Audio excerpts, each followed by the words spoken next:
Max Orville, donc je suis eurodéputé depuis le 6 juin 2022.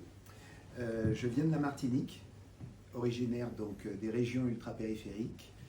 Dans la vie civile, je suis inspecteur de l'éducation nationale. Je me considère comme un Français de l'étranger et un expatrié. Ça, c'est la première chose. Donc je pense forcément à eux, non pas comme des personnes entièrement à part, mais à part entière, comme dirait Césaire. C'est-à-dire que de toute façon, dans mon travail de député européen, je suis là pour tous les Européens, expatriés y compris. C'est le rayonnement de la France qu'ils incarnent, c'est la puissance de la culture française, c'est un réseau éducatif de premier ordre, reconnu par tous, et pour moi c'est une richesse. Partout où la France est présente, eh bien, ces expatriés sont des formidables ambassadeurs. Le MoDem est un mouvement, je le rappelle, central, centriste et humaniste.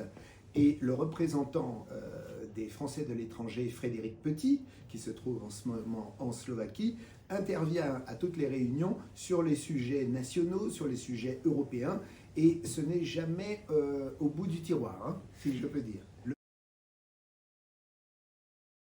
L'Europe n'est ni claire, ni clairement établie pour, j'ai envie de dire, tous les Européens déjà. Maintenant, il faut les intégrer davantage dans la construction européenne, dans ce qu'on veut faire, et c'est aussi valable pour les Français de l'Hexagone qui ne connaissent rien de l'Europe. L'Europe a un côté technocratique, administratif, rébarbatif, et c'est la raison pour laquelle j'étais à Porto il y a 2 jours, où justement à Porto, l'Europe a décidé d'être beaucoup plus sociale, beaucoup plus à l'écoute des citoyens. Nous tentons de réduire toutes les inégalités, qu'elles soient d'ordre de la rémunération, qu'elles soient d'ordre social, qu'elles soient d'ordre, j'ai envie de dire, migratoire. Il y a un respect des individus qui doit être comment dirais-je, l'alpha et l'oméga de l'Union européenne.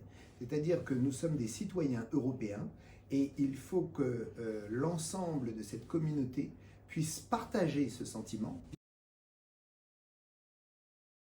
Vivre de manière égalitaire, ça ne veut pas dire être pareil, mais se sentir bien, respecter les identités, respecter les cultures, respecter les différents environnements et respecter surtout la nature.